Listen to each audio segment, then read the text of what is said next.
The night in Shiloh was hushed beneath a blanket of stars. Inside the tabernacle, a golden lamp flickered gently, its light dancing across stone walls. A young boy named Samuel lay quietly on his mat, eyes heavy with sleep. Outside, the crickets sang, and the air smelled of cool olive leaves. All seemed still, until a whisper brushed through the silence. "Samuel." The boy's eyes shot open. Could that be Eli calling? Or could it be something far greater? Samuel sat up quickly, his heart racing. He hurried through the dim halls to Eli's room. "Here I am, you called me." Eli stirred, puzzled. "I didn't call you, my son." "Go lie down." Samuel nodded and returned, but sleep no longer came. The shadows stretched long and deep, and the lamp's flames swayed as if it too were listening. Somewhere in the stillness, the voice would come again, and when it did, Samuel would be ready. He didn't know it yet, but this night would change everything. Moments passed, and Samuel tried to rest again, but his heart thumped in his chest. Then the voice came once more, clearer, stronger. "Samuel." He sat up quickly. Again, he ran to Eli. "Here I am." "You called me." Eli frowned softly. "I didn't call you, my son." "Go lie down." Samuel obeyed, though his thoughts raced. Who was calling him? Could it truly be God? The silence stretched once more. Then, "Samuel." "Samuel." The voice filled the room, full of power and love. Samuel jumped to his feet, trembling slightly. He ran to Eli again, breathless. "Here I am." "You called me." Eli sat up slowly, realizing something divine was happening. His eyes softened. "Go lie down," he said gently. "And if he calls you again, say, 'Speak, Lord, for your servant is listening.'" Samuel returned to his mat, heart pounding. The golden lamp flickered softly, and the stars outside shimmered brighter. Then, for the third time, the voice spoke. "Samuel, Samuel." This time, Samuel didn't run. He sat still, trembling but brave. His voice quivered as he whispered, "Speak, Lord, for your servant is listening." And then, it happened. God spoke. The creator of heaven and earth spoke directly to a child. Samuel's heart filled with light as he listened to every word. He didn't know how, but he understood. God had chosen him. The night in Shiloh would never be the same again. The night air seemed to shimmer after the Lord spoke. Samuel lay still, his heart racing. The words from heaven echoed in his mind, heavy, full of meaning. God had given him a message, one that filled him with both awe and sorrow. He didn't fully understand it yet, but deep inside, he knew it was about Eli and his family. The boy pressed his small hands together, whispering a prayer for strength. He had always served quietly in the tabernacle, lighting lamps and sweeping floors. But now, God himself had spoken to him. Samuel's eyes filled with wonder and fear as dawn began to glow beyond the tent walls. What would he do when Eli asked him what God said? What God said. Morning came slowly, the first rays of sunlight slipping across the tabernacle floor.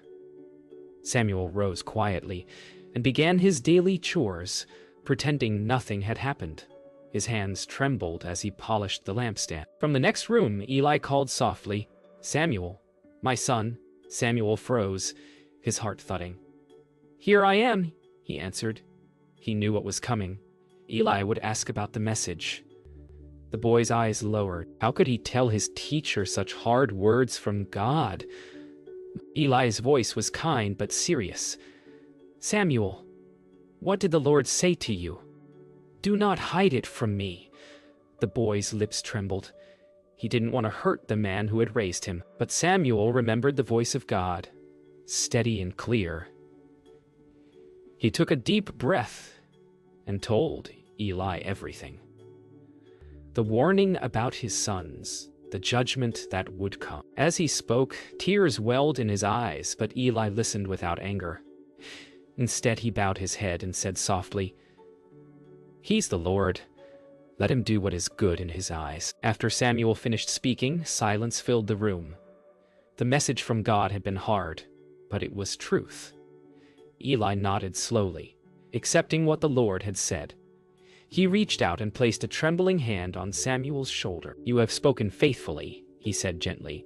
The boy felt a rush of peace, as if the same God who spoke in the night was now filling his heart with courage. Outside, the morning birds began to sing, and light poured into the tabernacle like a promise. From that day on, everything changed.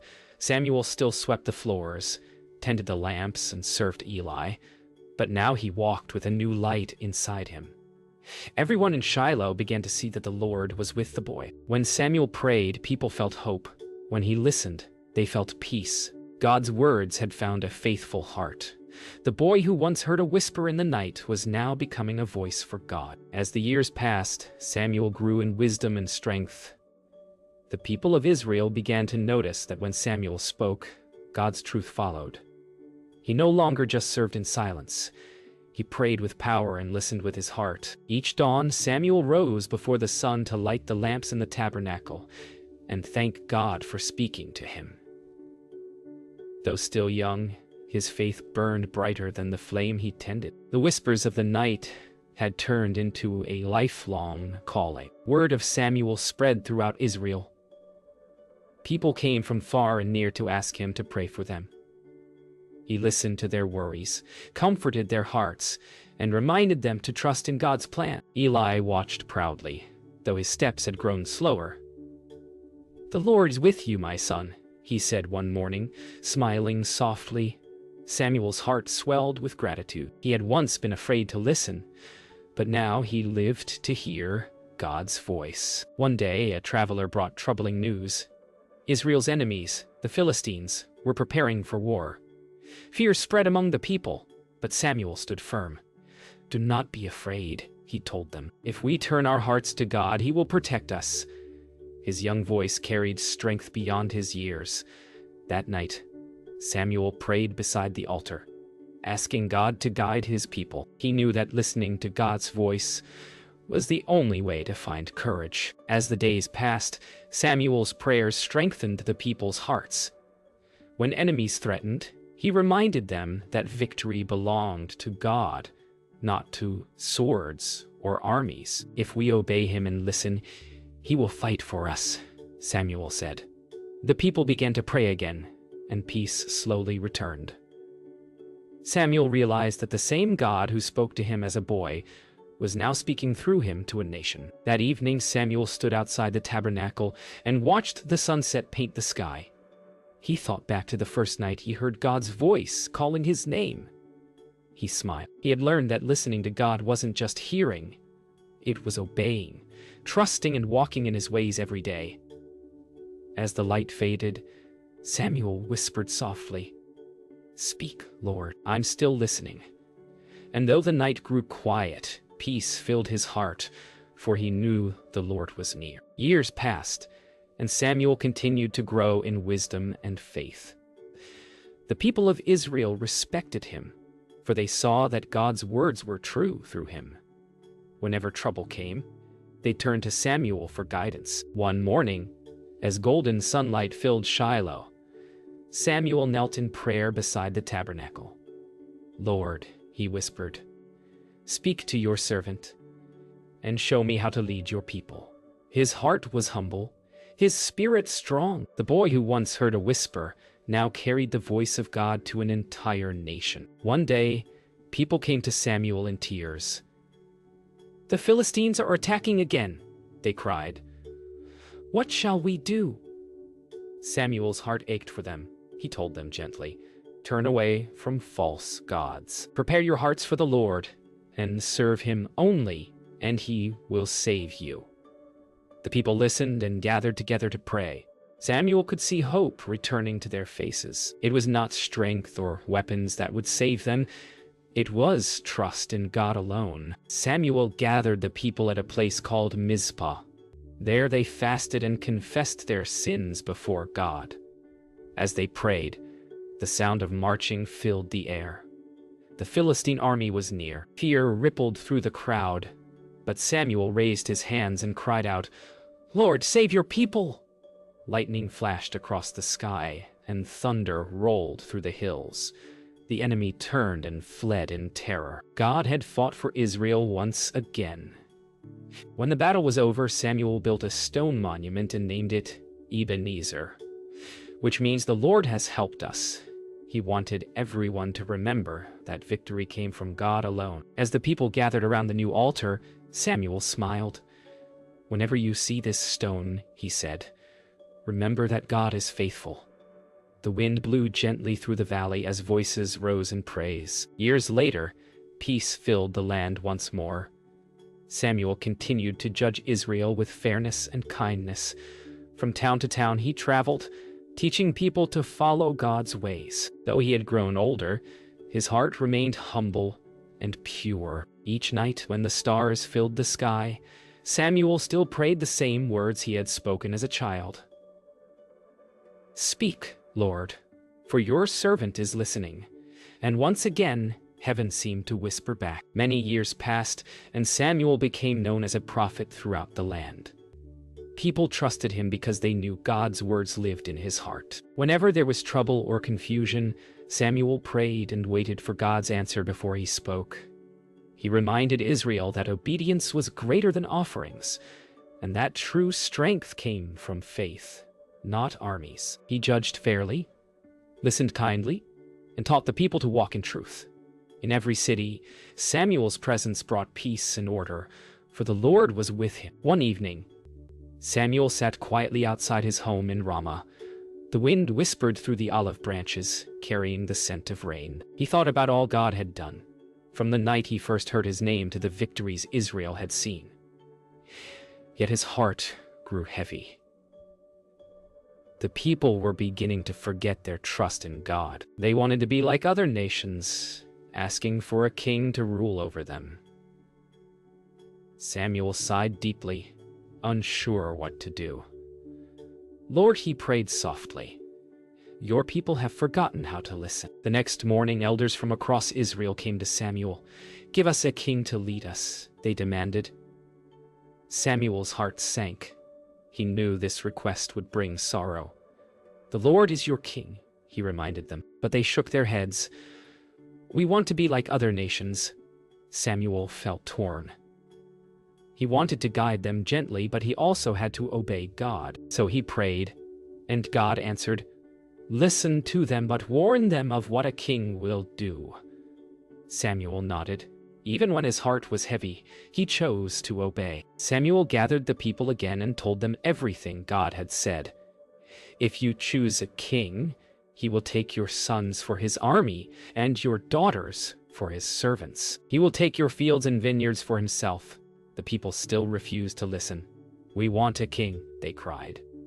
Samuel lifted his eyes toward heaven, silently asking for strength. He realized that leadership meant listening to God, even when others would not. That night, Samuel walked alone beneath the stars.